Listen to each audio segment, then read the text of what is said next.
Laaɓe sehilaaɓe musidɓe tedduɓe, musidɗo mon Amadou Yakubu Kane salmini on, juurima on e mbaadi kuɓtidindi.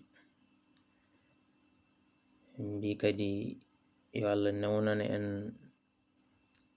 yettinde lewru ndu, eɗen celli eɗen cellira, o jaɓana en kadi koorka men. Ko wona ɗum ko eɗen ngara siftodirde kadi e bandiraɓe e yoga e toɓɓe toɗɗiɗe rendo men. Hande ko rogere aranere e yewtere men nde ginnirɗen fartaŋŋeeji koorka.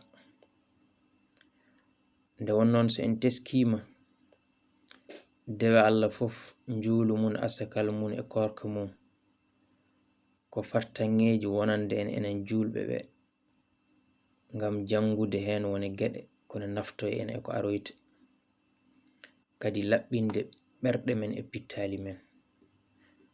Wadde lewru koorkane ene heewi fartaŋŋeeji ɗi poɗɗen wattude hakkille mbasa daɗde en, ngam nehde ko'e men, nehde pittali meɗen, yama jango e jam ma ɗum naftoy en. Lewru koorka, rendoji men so en teskima sahaje ma mbiya ko dando ɓura wawde ñamde, hol ɓurɗo wawde ñamde, hol ɓurɗo wawde sarde, hol ɓurɗo wawde bonnude, ma mbiya ko noon.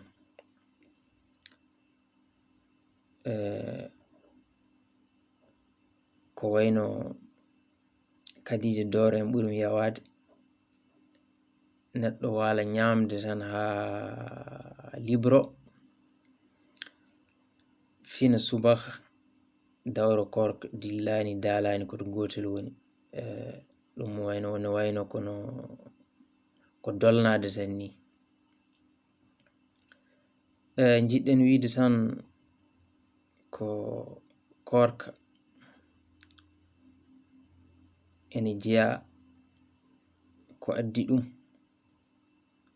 e nafooje gonɗe e mum, ko goto fof ha tengti ɓen joom ngaluji en mbaɗa ko'e munen place yimɓe ɓe ngala ko ñaami, ngala ko jari, miskineɓe ɓe.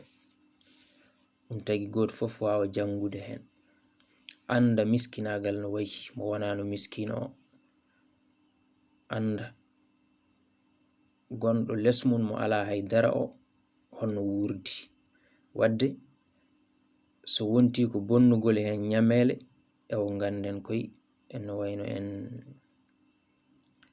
en jaɓɓoraki lewru ndu no fotirno ni. Ñameje defeteɗe ha mbayno leydi ene dufe, ko adide neɗɗo no waɗa ɗum. Ko ɓurti ɗum ko hade mum defde ɗum ni ene sakko, ala ko haali kam no rufa, ene heddo no rufa. Yo sakko miskina Allah mo ala ko ñaami, ala ko yari o daña hen baraji koorka ɗi. Wadde yimɓe ne poti wattude hakkille, paamen wonde koorka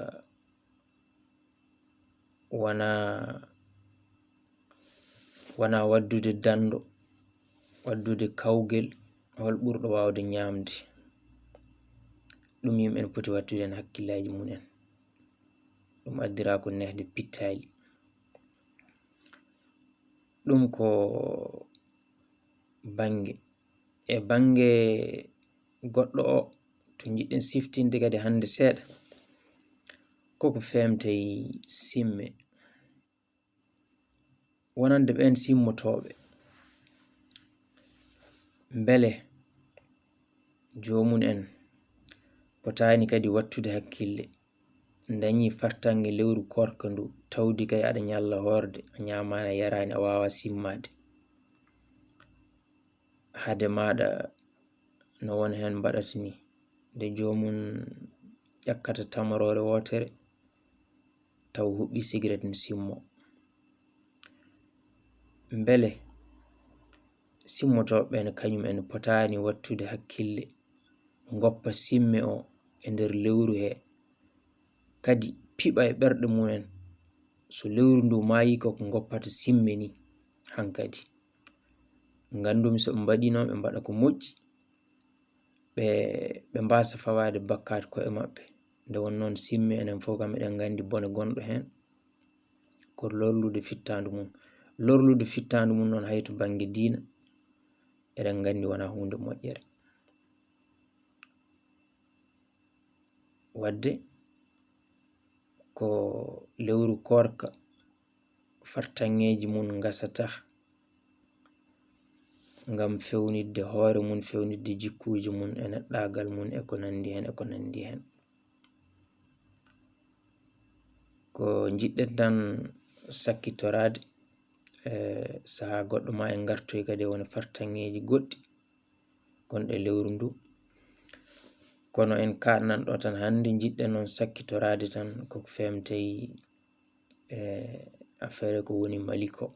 Enen fof en jino fulɓe mbardate Mali, en jino pulagu wardate e nokkuji goɗɗi ko wona Mali, ha Sudan en ha fof.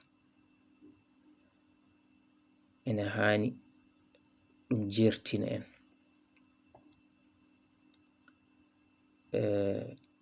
Fulɓe mbi bone ficcat laaci. Ko woni Mali en, Sudan en e nokkuji goɗɗi woni no nokkuji meɗen kadi so ina jokki tan yama ma artoy nokkuji meɗen en ñagaki ɗum Allah. Kono noon ko ɓuuti holliri Malinaɓe ko ɓuri kam famɗude ko mbawɗen wadde ko noddude ɓe du'awu. Koye lewru koorka gonɗen, nulden ɓe du'awu yo Allah ittanɓe oɗo lorɓe gone mum, kamɓe wonɓe Sudan e wonɓe Guinée e wonɓe nokkuji fof. Kono kadi du'uji men kadi gardinen taw laɓɓinde pittali men, laɓɓinde ɓerɗe meɗen e nduɗo lewru, e tinnodirde hakkude men yama so en du'ima ma Allah jabono en, ittana Mali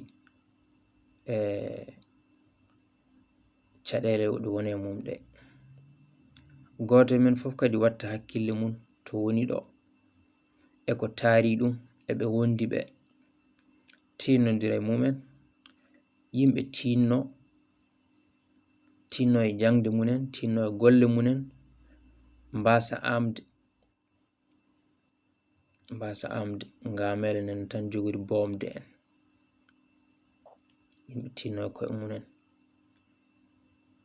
En mbiyani yimɓeɓe fof ko joɗiɓe janngani mbaɗani haydara ala, ko hirjinde tan. Yamani taw enen haaloɓe ko enen ɓuri amde. Kono noon ala e sago ko poɗɗen haalde ko en kalan ɗum tan. Pulagu ala so wona fulɓe. Diina ene jogii ko wona fulɓe. Geɗe goɗɗe nene kewi eɗe fulɓe ne ndende leƴƴi goɗɗi. So fulɓe kalani haala mum, leƴƴi goɗɗi ɗi kalana haala mum. Kono pulagu fulɓe kalata haala mum tan, walla hay goto haalata haala mum. Ɗum noon tinnoɗen e ko'e meɗen, pelliten wonde ko woni Mali ko ne toɗɗi en, hayso yottaki ene toɗɗi en, ala ko haali kam ene jogori yottade en. Daroɗen mbasen weltindade, so yogay men ne piye du'onoɗen ɗumen, ko mbawɗen wallude ɗumen ballen, enen ne kaɓen heblade gila ɗum yottaki en. Ganden hello e hakkille ko jomum tan ittanto hoore muɗum. Ɗum noon on calminama, on jurama, ha saha goɗɗo ma en gartu e jewte meɗen walla yewtere men fartaŋŋeeji koorka. yo jam ñallu.